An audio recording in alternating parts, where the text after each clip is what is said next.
This is not breaking news. This is not a scandal. This is not about one person.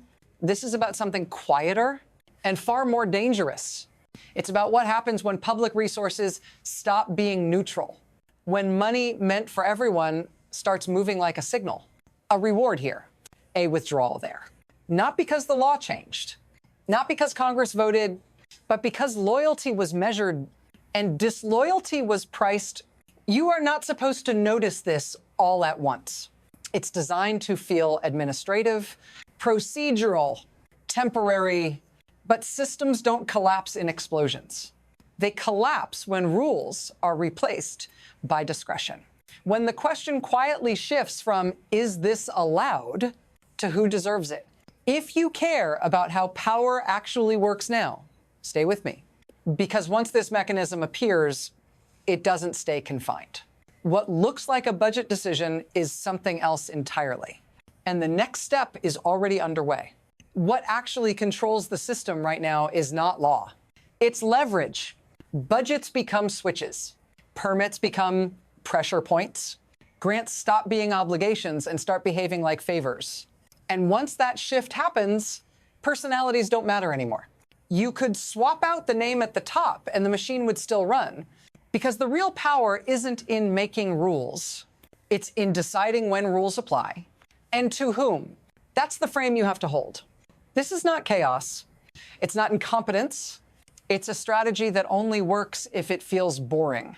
Administrative delays, funding, reviews, sudden pauses with no explanation, each one small enough to defend, together something else entirely. When the system is reorganized around loyalty, enforcement becomes selective. Neutral criteria dissolve. And retaliation doesn't need to announce itself. The danger isn't that this power is abused once. It's that it becomes normal to ask who's on the right side before acting. And that normalization sets up the next shift. Because once leverage replaces law, time starts doing the damage for you. There was a time when this would have triggered alarms, immediate ones. A time when using public systems to reward friends and punish critics would have been unthinkable. Not controversial, unthinkable. Before, money moved by formula, by statute, by boring rules no one argued about because they weren't optional. Now, watch what's changed. The language didn't become harsher. It became softer. Everything is framed as a pause, a review, a reassessment. Nothing permanent, nothing explicit. And that's the point. Slow change is the most dangerous kind because people adapt to it without realizing they've adapted at all. What used to be automatic now requires approval. What used to be guaranteed now depends on timing. And timing suddenly has opinions. You're told this is temporary, that it's just process, that it will be sorted out later. But systems remember what they're allowed to try. And each successful delay teaches the next one where the limits really are. That's how a norm erodes without ever being overturned. And once that erosion starts, it doesn't stop at paperwork, because eventually the abstraction hits something real. Then here's where it stops being abstract. A court steps in, not cautiously, not rhetorically, bluntly. A federal judge looks at a decision to withhold energy funding from certain states and says one word: illegal. Not unwise, not controversial, illegal. Because the criteria weren't technical.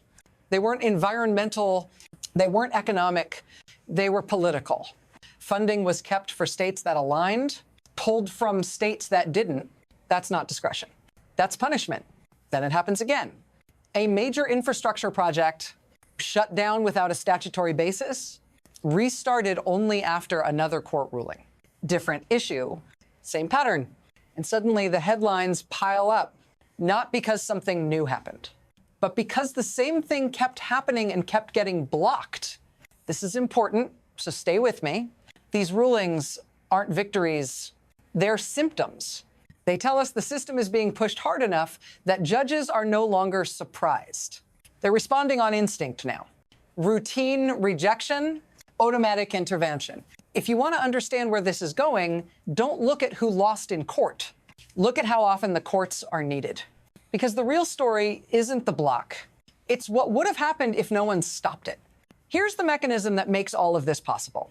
The money doesn't disappear. It just pauses. And in that pause, power moves. Congress allocates funds broadly on purpose: energy, health, infrastructure, childcare. They're designed to be impersonal, almost boring, but the executive controls timing. Release, approval, continuation, that's the lever. If you can delay without canceling, you can deny without admitting it. If you can demand compliance before resuming, you never have to say the quiet part out loud. Who benefits is simple. Those who align get certainty. Those who don't absorb risk, projects stall. Organizations bleed cash. States scramble to cover gaps they didn't create. The damage isn't evenly distributed. It never is. The people with lawyers survive. The people without buffers don't. And here's the most dangerous part. Once this mechanism exists, it doesn't need to win every time. It just needs to scare enough actors into pre-compliance, self-censorship, silence, alignment before instruction. That's how leverage scales. And once institutions start adjusting their behavior in advance, the courts are already late because the next phase doesn't wait for permission. Now it accelerates faster. Messieurs, harder to track, funds for elections are threatened. Not cut, threatened. Change the rules or lose support. Courts shut it down. Again, then child care money freezes, billions. For kids, for families, blocked. Again, a medical organization criticizes leadership, funding disappears, then reappears.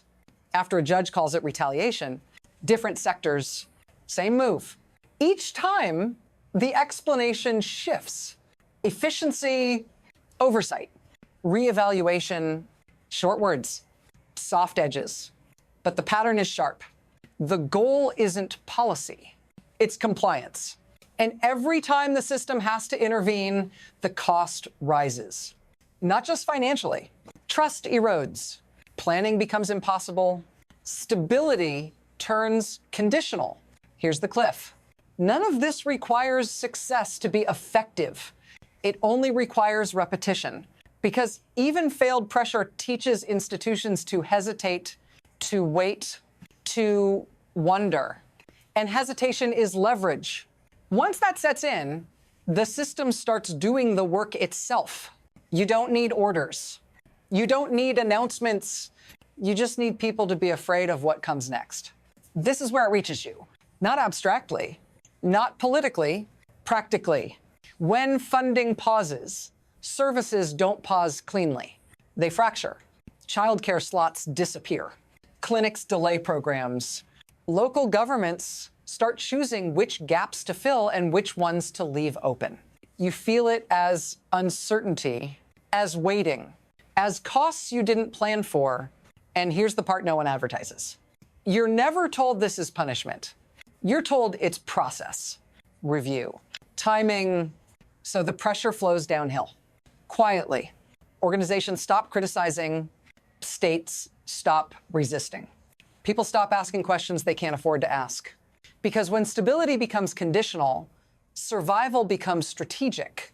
If this feels familiar, pay attention. Because systems don't need to announce control when control is already internalized. If you want to understand what's actually changing and why it doesn't stop here, stay with me. This pattern doesn't remain domestic. It spreads, and once it crosses borders, the stakes shift again. Once this logic is in place, it doesn't stay contained because other systems are watching.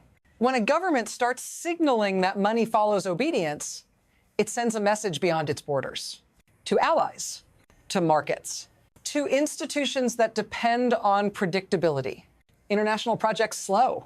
Partnerships hesitate. Long-term agreements start pricing in political risk that used to belong somewhere else. This is how a domestic tactic becomes a global variable. When funding can be paused for alignment at home, it can be questioned abroad. When rules look flexible internally, they look unstable externally. And instability doesn't need an announcement. It shows up as higher costs, delayed investments, contingency planning that assumes the worst. Other governments adapt. They hedge. They stop treating commitments as firm. Because if loyalty is rewarded in one system, it's expected in others. That's the ripple. What started as selective pressure inside a federal structure now reframes how power is perceived everywhere else. Not as law-bound, but as conditional, and once that perception takes hold, it's very hard to reverse. Because now the question isn't whether the system is fair, it's whether it's reliable. And that uncertainty is what pushes us into the future phase, where outcomes accelerate faster than institutions can respond. Now we reach the future, and it splits three ways. The first path is adjustment. Institutions adapt, courts keep blocking, Congress keeps intervening. Everyone learns how to work around volatility. The system holds, but at a cost. More friction, more delay, more energy spent preventing damage instead of doing the work. The second path is erosion. Pressure keeps coming, not always successfully, just often enough. States pre-comply, organizations soften language, decisions get made with an eye on punishment instead of policy. Nothing breaks, but everything bends, and bent systems don't snap back on their own. Then there's the third path, rupture. A moment when the pressure lands faster than the checks can respond. A freeze that isn't blocked in time. A delay that becomes permanent by default. Not because it was legal, but because it happened first. That's how systems fail now. Not with declarations, with timing. Which path we take isn't decided yet. And that uncertainty is the point. Because once leverage replaces neutrality, the future stops being about rules. It becomes about speed. And the system that moves fastest wins. So this is where I stop giving you answers. Not because the story is over, but because this is the moment where the system decides what it will tolerate next. Nothing you've heard requires a collapse. It doesn't require a villain. It doesn't even require success. It only requires repetition. A pause here, a delay there. Enough times that people stop assuming neutrality. Enough times that compliance feels safer than resistance. That's how power changes shape, quietly, procedurally, without ever announcing itself. If you're waiting for a single headline that proves this matters, you'll miss it. Because by the time it's obvious, the behavior is already learned. What comes next depends on whether this pattern is treated as an exception or as a preview. If you want to understand how this evolves, where the next pressure point appears, and who absorbs it first, stay with me. Follow this. Share it with people who still think budgets are just numbers, because the most dangerous systems don't break the law. They teach everyone to live as if the law might not protect them next time. And once that lesson sticks, it's very hard to unlearn.